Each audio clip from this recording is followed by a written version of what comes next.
जय शिव समाज निज देसा, जय शिव समाज निज देसा। अनेक प्रकार के वाहन है और उसी प्रकार के उनके वेश है। जैसे किसी का सिर नहीं है, धड़ अकेले है, तो किसी का सिर इतना बड़ा है और धड़ छोटा सा, और किसी का धड़ घोड़े के समान है और शरीर पूरा मनुष्य का, और किसी के हाथ पैर नहीं है तो किसी के इतने सारे पैर हैं कि जैसे कोई मकड़ी आदि चल रही है, तो किसी के इतने बड़े बड़े नेत्र हैं कि मुंह से बड़ा तो नेत्र दिखाई दे रहा है, तो किसी की आंख ही नहीं दिखाई दे रही, जैसे कोई फुटबॉल आदि सिर में फिट हो गई है। कोई इतना मोटा ताजा तो कोई संकाड़ी जैसा पतला, तो ऐसे नाना वाहन नाना वेशा, जैसे जैसे उनके वाहन थे वैसे वैसे ही वेश के भी बराती भगवान के साथ है। तो तुलसीदास जी ने बड़ा ही अच्छा किया है। तनु छीड़ को अति पीन पावन अपावन, तनु धर भूषण कराल कपाल कर, शब संग शोणित तनु धर। जिसे जगत ने त्याग दिया उसे मेरे भोलेनाथ ने अपनाया। देखो सांप बिच्छू कुत्ते बिलैया को कौन अपनाता है, परंतु मेरे भोलेनाथ ने उन्हें भी अपना बराती बनाकर देवताओं को किनारे कर दिया। तो इतना उदार देवता है जो मुर्दे की भस्म, जिसे छीलो मुर्दे को तो 20 बार नहाओगे, परंतु उसे भी अगर उसकी राख को भगवान को चढ़ा दो तो वह कुबेर के भंडार भी खोल देता है। तो बड़े दिल वाले ही महादेव बनते हैं, और महादेव आप समदर्शी हैं प्रभु, धन्य है महादेव, आपकी महिमा कौन बखान कर सकता है। और जिन्हें लोग तिरस्कृत करते उन्हें अपनाकर आप सम्मान देते हैं। तो आइए शिव जी के ध्यान करते हुए हम कथा में चलते हैं। जय जय शिव शंकर माहेश्वरम, माहेश्वरम, जय जय शिव शंकर माहेश्वरम। अभी ताली बजाइए। जय शिव शंकर माहेश्वरम, ओम जय जय शिव शंकर माहेश्वरम, जय जय शिव शंकर माहेश्वरम। जय शंभु दिगंबर भूतेश्वरम, जय शंभु दिगंबर भूतेश्वरम, जय शंभु दिगंबर भूतेश्वरम, जय शंभु दिगंबर भूतेश्वरम। जय जय शिव शंकर माहेश्वरम, जय जय शिव शंकर माहेश्वरम। हरि बोल।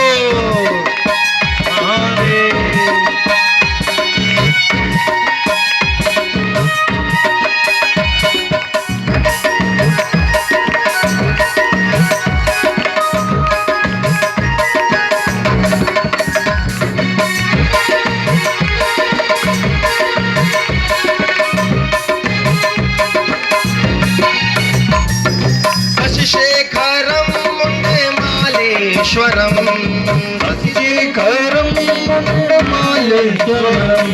शशिशेखरं मुण्डमालेश्वरं, शशिशेखरं मुण्डमालेश्वरं। कैलाश बिहारी कपालेश्वरं, कैलाश बिहारी कपालेश्वरं, हे कैलाश बिहारी कपालेश्वरं, कैलाश बिहारी कपालेश्वरम। बोलो जय जय शिव शंकर माहेश्वरम, जय जय शिव शंकर माहेश्वरम। जय शंभु दिगंबर भूतेश्वरम, जय शंभु दिगंबर भूतेश्वरम। हरि बोल।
शिव शंकर माहेश्वरम, बोले जय जय शिव शंकर माहेश्वरम। जय शंभु दिगंबर भूतेश्वरम, जय शंभो दिगंबर भूतेश्वरम। दिवोर भोले बम।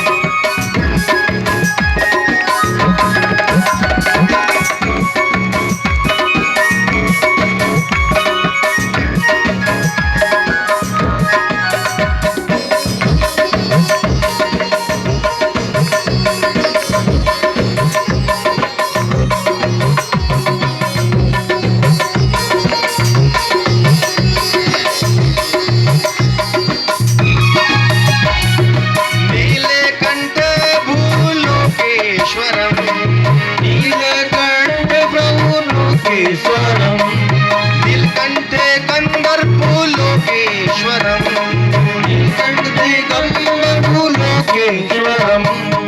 आशुतोषम बालचंद्रम धरम, आशुतोषम प्रभु बालचंद्रम धरम, आशुतोषम प्रभु बालचंद्रम धरम, आशुतोषं प्रभुं बालचन्द्रं धरम्।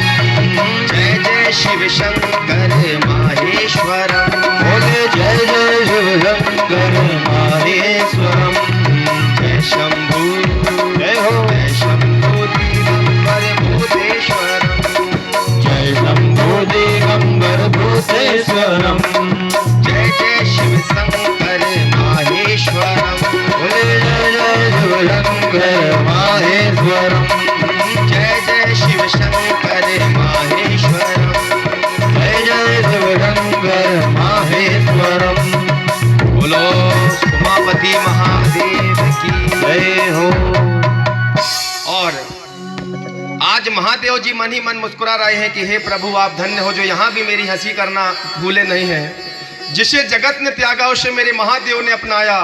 और शिव जी को की बारात का जब ऐसा हाल देखा तो ऊपर से देवताओं की स्त्रियों ने कहा जस दूल्हा तसी बनी बराता, जैसा दूल्हा दिखाई देता है भैया देखो देखो वैसे बराती भी है।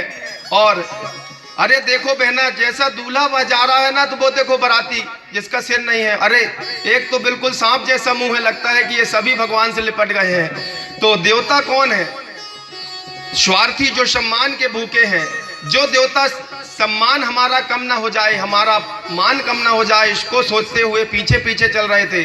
और जैसे ही बारात, जैसे कोई बड़े अधिकारी लोग गरीब की बारात में जाते हैं अपने गांव में, पैतृक गांव में, जब कोई अधिकारी या करोड़पति आता है तो वह जैसे ही बारात जाती है तो वह पीछे हो जाता है। और जब द्वार चार का समय आता है तो माला पहनने के लिए वो पीछे की लाइन आगे जाती है और आगे की पीछे। तो जो सम्मान के भूखे थे वह द्वार चार के समय सबसे आगे हो गए, और जिसका विवाह हो रहा है बेचारा वो सबसे पीछे हो गया। और अब नंदी से रहा नहीं गया, बेचारे को बड़ा दुख हो रहा है। वह भोलेनाथ के पास जाकर बोला प्रभु अगर आपकी आज्ञा हो तो मैं कुछ बोलूं। तो भगवान बोले कि बोलो नंदी।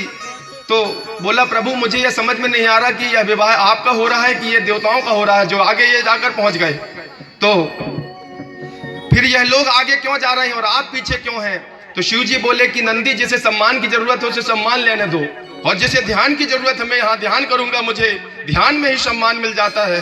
तो सबसे पीछे सबसे आगे श्री हरि विष्णु, फिर ब्रह्मा जी, फिर कुबेर, फिर इंद्र, वरुण, दिक्पाल, लोकपाल, सभी एक के पीछे। सबसे पीछे की लाइन में सोसाइटी की लाइन होती ना, तो जो धक्का में नहीं घुस पाता वो बेचारा पीछे ही रह जाता है, और जो काला बाजारी करने वाले वो आगे भीड़ में घुस जाते हैं। तो भगवान स्वयं शिव जी आज पीछे बैठे हुए हैं। तो विष्णु जी को जैसे ही सबसे आगे देखा तो जितने भी हिमाचल क्षेत्र के लोग थे बड़े प्रसन्न हुए और नाचने लगे कि शायद यही दूल्हा है। अरे हमारी गौरी के तो भाग्य ही खुल गए, इतना सुंदर दूल्हा। अरे आज तो हमारी बिटिया ने जो पुण्य किए होंगे कितना सुंदर। तो सोच रहे हैं सभी कि कितना सुंदर दूल्हा है। अरे बाराती ही इतने सुंदर है तो दूल्हा भी तो कितना सुंदर होगा। कोई सोच रहा है जो जानता होगा कि विष्णु जी हैं, तो वह सोच रहे हैं कि जब बाराती इतने सुंदर है तो दूल्हा पीछे कितना सुंदर होगा। तो विष्णु जी मन में सोच रहे हैं कि ठहर जाओ बेटा, अगर पीछे अगर बारात में तुम दूल्हा को देख लिया तो कितने लोग बचेंगे या मैं गिनती नहीं कर सकता। और जब शिवजी अंदर आए तो उनका व उनके गणों को देखकर जैसी स्थिति में था सभी कोई मस्तक में कलश रखकर आए, रे भागो रे, या प्रेत आ गया, और सभी कलश को छोड़कर फेंक कर भागे। और वहां पर सन्नाटा, सारे द्वारचारी गायब, वहां कोई दिखाई ही नहीं दे रहा, केवल हिमालय के। और यहाँ शंकर जी बेचारे सोच रहे कि ये क्या हो गया। शायद यहाँ का रीति रिवाज ही ऐसा है कि जब कोई दूल्हा आता होगा तो ऐसे ही भागते होंगे। तो संपूर्ण गांव में यही सन्नाटा, कोई किसी से कुछ नहीं कह रहा। पार्वती जी की माँ फिर अब पहुंचती है मैना दूल्हे को देखने के लिए, और जैसे ही दूल्हे के विकराल रूप को देखा वहीं पर बेहोश हो गई। अब कोई बोला पानी तो लाओ, माता जी बेहोश हो गई। और 2 बार भगवान शिव का अपमान हुआ। एक बार बाराती कलश फेंक कर भाग गए, और दूसरी ओर उनकी जो होने वाली सास है वही बेहोश हो गई। परंतु भगवान फिर भी प्रसन्न है, क्योंकि महादेव जो है जिनका आनंद ही प्रसन्न है। जब माता को होश आया, बेटी को समझाया कि बेटी चल तू मेरे साथ, तुझे नहीं कराना भाड़ में जाए ये शादी, हम पहाड़ में कूद कर जान दे देंगे, परंतु ऐसे दूल्हे से तू शादी मत करना, चल बेटी मेरे साथ, और मैं तेरी शादी कभी इस जन्म में इस दूल्हे के साथ नहीं होने दूंगी। अरे बहनारक कहाँ गया, उसका हमने क्या बिगाड़ा था जो उसने हमारे घर को उजाड़ दिया, उल्टी सीधी शिक्षा देकर हमारी बेटी की बुद्धि को फेर दिया। हे परमेश्वर तेरी कैसी लीला है, कहाँ मेरी फूल सी बच्ची जो कभी धरती में भी कदम नहीं रखी, अरे और कहाँ पर महाभयंकर दूल्हा, गले में सांप को लटकाया, कान में बिच्छू को टांगा हुआ है। अजब तेरी दुनिया, अजब तेरा खेल, छछूंदर के सिर में चमेली का तेल। आज भगवान का अपमान हो रहा है। माता गौरी ने अपनी माँ को समझाया कि माँ नारद जी मेरे गुरु हैं और उन्होंने जो ज्ञान दिया है तो वह झूठा नहीं हो सकता। भाभी मैट सकई त्रिपुरारी, भगवान भोलेनाथ तो सारे संसार के होने को मिटा सकते हैं। आप चिंता मत करो, आपको अपनी बेटी पर अगर विश्वास है तो आप विश्वास को कायम रखो, मैं कभी दुखी नहीं रहूंगी। और अपनी बेटी की बात को सुनकर आज माँ के हृदय में सुकून है। मैना गलत नहीं थी, हर माँ सोचती है कि मेरी बेटी अच्छे घर में ब्याहे, तो अगर मैना ने भी सोचा तो उसमें उनका अपराध नहीं, भगवान भी यह जानते हैं। और द्वारचार पुनः शुरू होता है। जो कलश यहाँ वहाँ बिखरे थे सभी को इकट्ठा किया गया, अरे पानी लेकर आओ, फिर से कलश बनाया गया। और अब बारातियों को समय आता है माला पहनाने का, तो हार कैसे पहनाए, क्योंकि जो बाराती है किसी के तो सिर ही नहीं, तो कहाँ पे हार पहनाए। तो किसी का बकरे जैसा मुंह, जैसे ही दक्ष जी वो हिमालय जी माला पहनाते तो वो बकरे बना जो मुंह वाला है वह हार ही खा जाते। अब यहाँ से एक माला पना बैठा है और वहां से पीछे से कोई उनका हार ही खाते जा रहा है। तो हार कैसे पहनाए, किसी का सिर नहीं है, किसी का धड़ नहीं है, किसी का कुछ नहीं। तो अब ऐसे करके द्वारचार हुआ और अब आता है फेरों का समय। कन्या पक्ष के पंडित ने कहा भावर का समय है कन्यादान का, कि हमारे यहाँ रिवाज है कि जो 3 पीढ़ी का बखान होता है जिसे कहते हैं साखोच्चार, तो कन्या अपने 3 पक्ष का बखान पंडित करता है और वर पक्ष का, तो दोनों के गोत्र एक होते हैं और उस दिन से संबंधी होते हैं। तो अब पंडित ने कहा कि हमारे यहाँ यह रिवाज है कि जो वर होता है उसे अपने पिता का नाम गोत्र में बताना पड़ता है और उसका गोत्र बताना पड़ता है, तभी शादी आगे बढ़ती है। अब शिवजी बड़े असमंजस में पड़ गए कि कहाँ धर्म संकट में फंस गया। अरे मेरे तो माँ बाप का सर्टिफिकेट नहीं, शादी का सर्टिफिकेट तो मिल जाएगा कोर्ट से, परंतु जन्म सर्टिफिकेट किसी अस्पताल में नहीं, अब कहाँ से लाकर इस पंडित को दे दूं। भगवान बड़े शांत हैं, क्योंकि सारे जगत का पिता तो मैं ही हूँ, वंदे पार्वती जगत पितो माता। और शिवजी सोच रहे हैं कि अगर पहले से यह बता देते कि बाप महतारी की जरूरत पड़ती तो मैं कभी विवाह न कराता, परंतु ये विष्णु जी हैं जो मुझे फंसा दिया। विष्णु जी की ओर देख रहे हैं, विष्णु जी भी मुंह छिपा लिए कि अब मैं क्या कहूँ। तो पीछे से ब्रह्मा जी की ओर देखे, तब ब्रह्मा जी ने नारद जी की ओर देखा, तो नारद जी आकर कहते हैं कि क्या बात है भोलेनाथ। तो बोले मेरे जब बाप ही महतारी नहीं तो मैं किसका नाम बता दूं।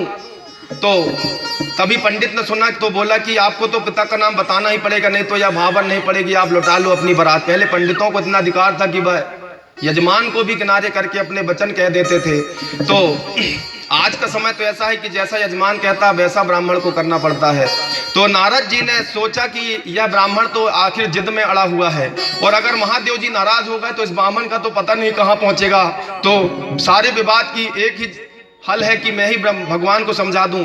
तो ऐसे कार्यों में नारद जी कुशल हैं, ऐसे चातुर्य वाले कार्य को संभालने में नारद जी कुशल हैं।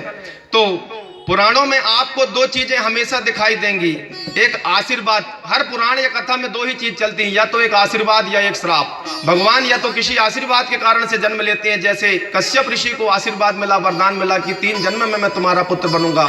तो कश्यप अदिति के पुत्र बनकर भगवान वामन हुए। फिर दूसरे युग में भगवान वही कश्यप दशरथ बने, और वहाँ राम बनकर जन्म लिए, और तीसरे में वही वसुदेव बने और भगवान। तो हर पुराणों में यही है कि या तो किसी का आशीर्वाद मिला है या श्राप, पूरी कथा इसी में उजड़ती है। तो दोनों के बीच में जो मध्यस्थ होते हैं, आशीर्वाद और श्राप के बीच में, वह रहते हैं नारद जी। तो एक तरफ देवता रहते हैं, एक तरफ राक्षस रहते हैं, और दोनों के मध्य में जो वकील का काम करता है, जज का, वह है नारद जी। तो नारद जी जाकर चुप्पे से शिव जी के कान में कहते हैं कि महाराज, विवाह अगर कराना है तो वो पंडित बैठा है वैसे ही करो, अन्यथा हमें भगना पड़ेगा। अभी खाना भी नहीं खाए हैं, भूख लगी है, जब तक आपका यह नहीं होगा तो हमें कैसे भोजन मिलेगा। तो अब शिव जी बोलते हैं कि जब मेरा बाप ही नहीं है तो मैं कहां से बता दूं और कहां से ले आऊं। तो नारद जी कहते हैं कि किसी का भी नाम बता दो, बोलो ब्रह्मा जी मेरे पिता हैं, क्योंकि उनकी भौं से आप उत्पन्न हुए हो। तो शिव जी बोले कि लिख लो पंडित, ब्रह्मा जी मेरे पिता हैं। पंडित ने लिखा ब्रह्मदेव पिता। अब पंडित बोला कि अब दादा का नाम बताओ। अब भोलेनाथ कहते अब दादा कहां से लाऊं, बड़े मुश्किल में तो बाप लाया हूं। तो भोलेनाथ मन ही मन सोच रहे हैं। तो नारद जी बोलते हैं कि प्रभु कह दो विष्णु जी मेरे दादा हैं, क्योंकि विष्णु जी के नाभि से ब्रह्मा जी उत्पन्न हुआ था, दादा तुम्हारे विष्णु जी हुए। तो महादेव जी कहते हैं कि हाँ लिख लो, विष्णु जी जो वो खड़े ना वो मेरे दादा हैं। तो पंडित कहता है कि बाप ज्यादा बूढ़ा दिखता है और परदादा जवान दिखता है, ये कैसी मैचिंग है।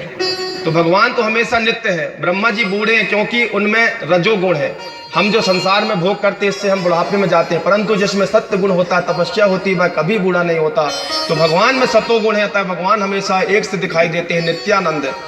तो पंडित बोला कि परदादा यानी दादा के बाप का नाम तो बताओ, तो फेरे शुरू करें। तो भगवान ने कहा कि ब्रह्मा जी मेरे परदादा हैं और दादा हैं। अब इसके बाद बोले कि अब तीसरी पीढ़ी और बच गई है, परदादा का नाम बताओ। तो भगवान को बड़ा गुस्सा आया, अब उनसे सहन नहीं हुआ और जोर से उठकर बोले माले को फेंके कि मैं ही सबका बाप हूं, बंदे पार्वती पितरो जगत पिता महेश्वरा। भगवान ही सबके पिता हैं, जगत के पिता हैं, भगवान शिव के कोई भी गुरु नहीं है। और जैसे तैसे शंकर जी को मनाया गया कि अब हो गई, दो में काम चल जाएगा, अब परदादा बताने की जरूरत नहीं। और इस प्रकार यह विवाह संपन्न हुआ।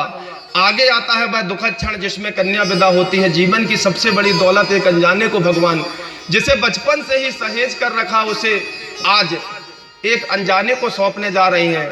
कितना बड़ा विश्वास है। आज माता की आंखों में आंसू है, रो रही हैं।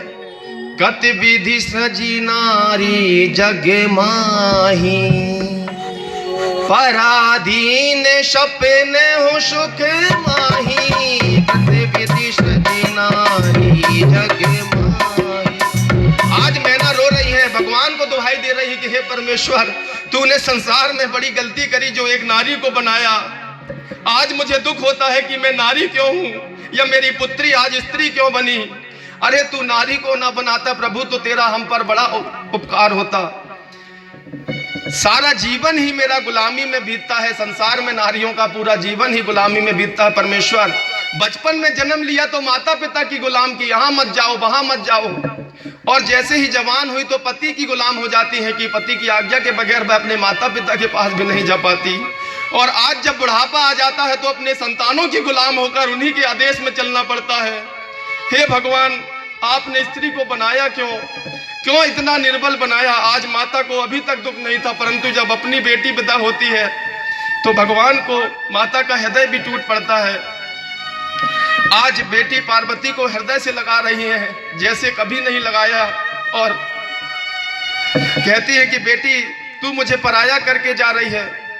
अरे जीवन भर मेरी अब संपत्ति है। आज के समय में लोग नौकरी करने जाते हैं और अपनी बच्ची को नौकरों के हवाले कर देते हैं। एक जगह की बात है कि एक छोटी सी बच्ची को माता पिता नौकरी करने जाते हैं और बच्ची को काम वाली के हवाले कर जाते हैं कि अब वह पानी पिला रही है कि नहीं, उसे खिला रही है कि नहीं, वह अपने काम में लगी है या किसी से बात कर रही है और बच्चा बेचारा रो रहा है। जब हम स्वयं उसकी माँ होकर उसका ख्याल नहीं रख सकते तो नौकर से क्या उम्मीद करेंगे। तो एक दिन वही छोटी बच्ची जब उसके माता पिता कहीं मेहमानी में छुट्टी में जा रहे होते हैं, सामान पैक करते हैं, तो घर के जेवर ले जाना यात्रा में बड़ा दुखदायी होता है। तो बच्ची ने माँ से कहा कि माँ आप यह जेवर काम वाली बाई को क्यों नहीं रखा देती। तो माँ ने कहा कि बेटी भला इतनी कीमती चीज कोई किसी को रखा सकता है। अरे इसे बैंक के लॉकर में जमा करेंगे, इसे या तो मैं अपने साथ ले जाऊंगी या फिर अपने किसी अपनों के पास रखूंगी, या तो तुम्हारे पिता जाएंगे यात्रा में या मैं जाऊंगी, परंतु इतना कीमती जेवर मैं किसी काम वाली बाई को नहीं रखा सकती। तो बेटी ने कहा कि माँ, जब आपका धन मैं हूं तो आप मुझ जैसी कीमती को आप एक नौकरानी के हवाले कर चले जाती हो, फिर तो यह साक्षात जेवर है। तो अपनी जीवन की कमाई को हम कन्या को नौकरों के हवाले कर चले जाते हो, 10,000 रुपये हम किसी पर विश्वास नहीं करते। तो ऐसी संसार की विडंबना है। आज माता मैना पार्वती को हृदय से लगा रही है, कहती हैं कि बेटी, आज तू मुझे पराया करके जा रही है, तुझे मैं क्या कहूं, मेरी एक बात माने कि बेटी, मैंने तुझसे कभी कुछ नहीं कहा, आज मेरी एक बात मान ले। पार्वती की आंखों में आंसू हैं। बोलो माँ। पार्वती से माता बोली, करे हूं सदा संकट पदे पूजा, करहु सदा संकट पद पूजा, करहु सदा संकट पदे पूजा, करहु सदा शंकर पद पूजा। नारी धर्म में पति न दूजा, नारी धर्म पति न दूजा, नारी धर्म में पति देव न दूजा, नारी धर्म पति देव न दूजा। करहु सदा संकट पद पूजा। करहु सदा शंकर पद पूजा। आज माता ने, धन्य है वह माता जिसने अपनी बेटी को कहा कि बेटी, आज से तेरा पति ही तेरा सब कुछ है और हमेशा अपने पति के चरणों की ही सेवा करना। एक स्त्री के लिए उसका पति ही गुरु है। जब संतान हो तो अपने बच्चे को अच्छा संस्कार देना, तुझे किसी भी कथा या पूजन की आवश्यकता नहीं। अगर तूने अपना पत्नी धर्म है, अपने बहू का धर्म है, अपने सास ससुर को भी अपने माता पिता के समान सम्मान देना, और जब बहू का पद आए तो बहू का पद भी उसी मर्यादा के साथ निभाना, और जब माँ बने तो पुत्रों को संस्कार देना। तुझे किसी पूजन की आवश्यकता नहीं, तू मोक्ष की प्राप्त होगी। और भगवान भी कहते हैं कि अगर एक स्त्री अगर संस्कार अपने परिवार को सही दे दे तो उसे किसी भी पूजन की, दुनिया में ब्राह्मण सबसे देर से मोक्ष प्राप्त करता है। बिगर जाप के, गायत्री के या दान पुण्य या ज्ञान प्राप्त करे बगैर ब्राह्मण मोक्ष को प्राप्त नहीं होता। जो ब्राह्मण ज्ञान या वेद नहीं पढ़ता वह नरक को जाता है। क्षत्रिय बिगर यज्ञ किए मोक्ष को प्राप्त नहीं होता। वैश्य बिगर धर्म में दान पुण्य किए बगैर मोक्ष को प्राप्त नहीं होता। परंतु शूद्र और नारी को कोई पूजन या गुरु बनाने की आवश्यकता नहीं। उसका गुरु, उसका शूद्र का गुरु उसके स्वामी, अगर वह अपने स्वामी के प्रति सच्चे भाव से सेवा करे, एक दास या कर्मचारी या नौकर का कर्म है अपने सेवक के प्रति, स्वामी के प्रति भक्ति रहे। और एक पत्नी अगर अपने पति या अपने संतान और अपने सास ससुर के प्रति आदर्श है तो उसे किसी मंदिर में जाने की आवश्यकता नहीं। तो आज माता ने कहा कि तू मन क्रम वचन से शिव जी के ही चरणों की सेवा करना, वही तेरे परमेश्वर है, वही तेरे गुरु हैं। इस प्रकार आज भगवान शिव का गृहस्थ जीवन बीतने लगा। और इसके बाद हम आगे की कथा में पहुंचते हैं। आज हम आपको एक महान वृत्तासुर की कथा, कि एक भगवान का भक्त आज कैसे धर्म के मार्ग में अपने शरीर को त्यागने